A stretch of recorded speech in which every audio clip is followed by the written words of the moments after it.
In this video, I'm going to give you 5 absolute must-watch MMA fights throughout history.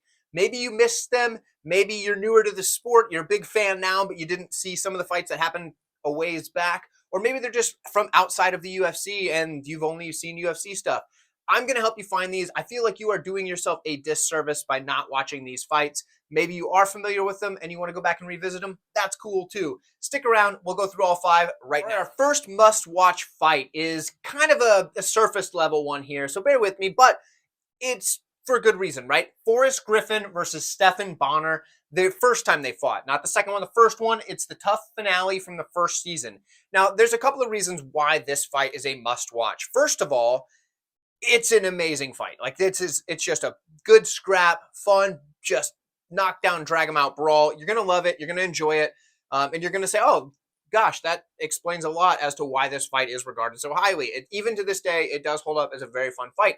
But also, because if this fight didn't happen, there's a very high possibility that the UFC in general is just not around anymore. But at least not to the level that it is today, because the UFC was really close to just not making it.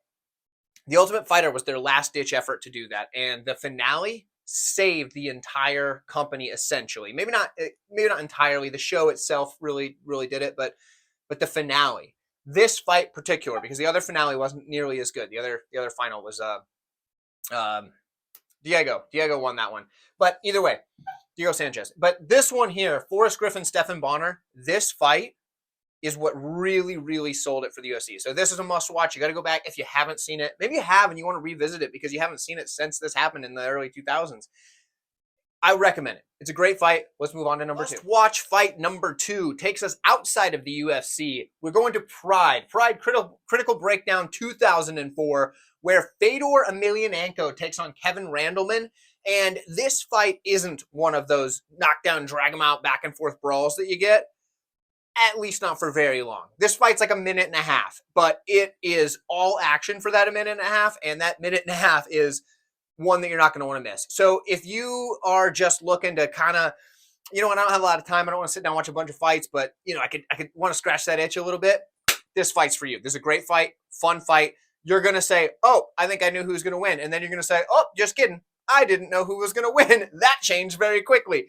It's incredible. It's a very fun fight. I highly recommend it. And it's a step outside the UFC, so you can kind of start touching on some of those promotions that maybe you didn't watch before. Maybe it's, a part of history that you've missed. I highly recommend this one. Fedor has always been one of my favorite fighters, so it's really cool to be able to go back and watch some of his really impressive fights from when he was in his heyday, not when he was much past it, fighting for Bellator towards the end there. But yeah, highly recommend this one. Also, let me know some of your favorite fights down in the comments below. Maybe I missed one that you think is a must-watch, an absolute banger. Drop it down in the comments. I'd love to hear from you. See you in the next one. Our third must-watch fight, we have a familiar favorite in Justin Gaethje, but prior to his UFC career, he takes on Melvin Guillard at World Series of Fighting 15. Now, this fight is really interesting for a couple of reasons. One, yes, it's a darn good scrap back and forth. These guys just go in there and try to take each other's heads off for the whole fight, and that's fun. But there's more to it than that, right? This is supposed to be a title fight. Guillard misses weight. It's no longer a title fight. Gaethje's not happy about that because dude missed weight in a title fight. What are you doing? But there's more to it. There's levels to this, okay? Gaethje and Guillard used to be training partners. So former training partners fighting in a fight for a title that now isn't really for a title. There's some bad blood here.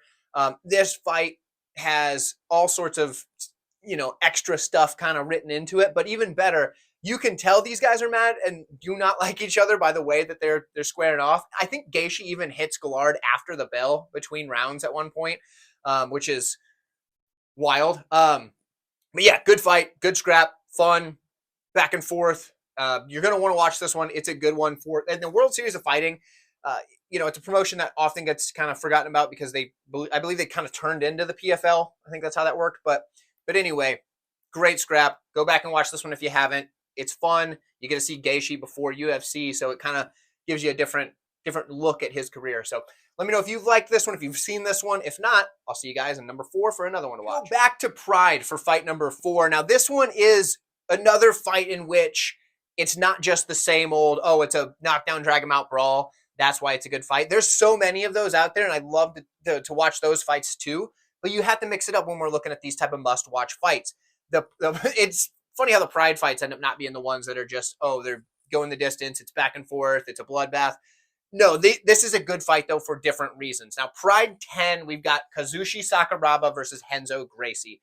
This one's interesting because going into it, Kazushi Sakuraba had already beaten both Hoyce and Hoyler, I believe, at this point. So he was being known as the Gracie Hunter, and Renzo wanted to defend the Gracie name. It's at that point it was something personal. He's defending his family's honor, and for Renzo, he needed to beat Sakuraba here to do that. Well, I'm not going to spoil the fight if you haven't seen it, but it's a very good fight. You see a lot of high level at the time mixed martial arts between two guys who kind of have a little bit of personal rivalry, but also some respect for each other, and you can see that. You can see both, both aspects of that in this fight. It's a really fun fight to watch, and also it's got that lore and that history of MMA that maybe you didn't know, or maybe you haven't caught up on in a long time. I definitely recommend watching this one. It's Pride 10, Kazushi Sakuraba, Renzo Gracie. I'll see you for number 5. All right, so I kind of cheated for number 5. It's a two-parter. You get a bonus fight, all right? So you get 6 fights.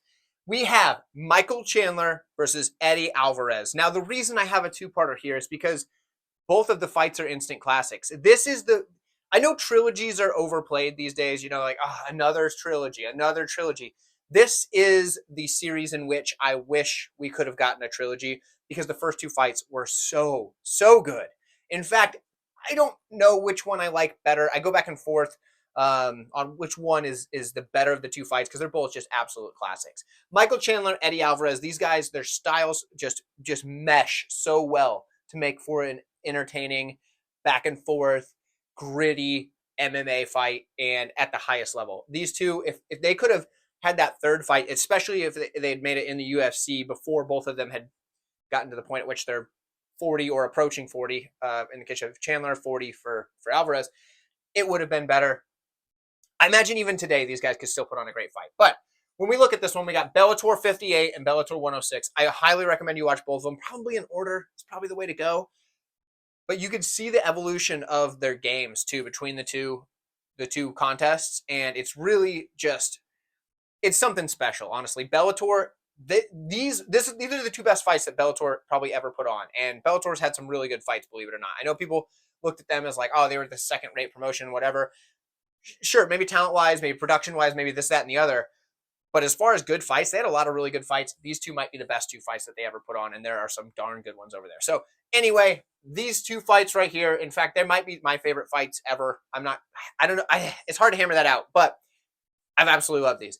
If you disagreed with any of these, if you thought any of these fights sucked from this list, let me know in the comments.